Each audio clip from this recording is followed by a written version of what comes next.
Wanaume, nadhani tunajua kama kuna kitu kigumu zaidi ulimwenguni ni kuitwa mwanaume. Maana wapo ambao wamelefti na kuamua kwenda upande wa pili. Wapo ambao wamekaza mpaka leo na wameamua kujikaza ili kuweza kufikia malengo. Wako waliojikaza ili waweze kuitwa mababa bora wa familia, lakini wapo waliojikaza kwa sababu ya wanawake. Wanaume, mambo ni magumu mno. Kama kuna somo la kujifunza kwa wanaume ni kutokana na talaka ya mwamba kabisa Pep Guardiola. Na jambo kubwa la kujifunza ni kwamba katika ulimwengu wa leo ndoa haimthamini kabisa mwanaume, bali ndoa inampa thamani kubwa mwanamke. Na endapo ukiwa na kipato, basi jua ndoa yako itakuwa matatani sana. Hebu fikiria, Pep Guardiola hajapewa talaka kwa sababu ya usaliti au unyanyasaji, ila kwa sababu ya upendo wake kwa kazi iliyowapa maisha mazuri familia yake yote. Na hanijuzi tu hapa tumetoka kusikia mke wa Pep Guardiola akidai talaka kwa sababu mwamba alikuwa yuko mbali na familia akitafuta maisha kwa sababu ya familia, lakini akiipa familia yake muda mchache na muda mwingi akitupa sisi wapenda kandanda na kutufurahisha tukiona Manchester City ikiwa inang'ara, tukiona Manchester City ikiwa inaelekea kwenye nchi ya ahadi ambayo makocha wengi walishindwa. Lakini Pep Guardiola amejitoa sana kwenye soka na juhudi zake zimemfanya kuwa miongoni mwa makocha bora zaidi duniani.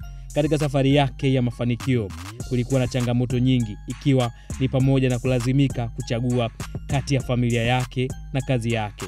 Kwa muda mrefu Pep alijitahidi kuihamisha familia yake kutoka nchini Hispania kwenda England, lakini familia walikataa. Katika mazingira hayo magumu ililazimika Pep Guardiola kuchagua kazi yake ili kufanikisha ndoto zake. Leo hii kazi hii imemletea mafanikio makubwa pamoja na fedha na maisha mazuri pamoja na umaarufu ambayo sasa yamewanufaisha familia yake.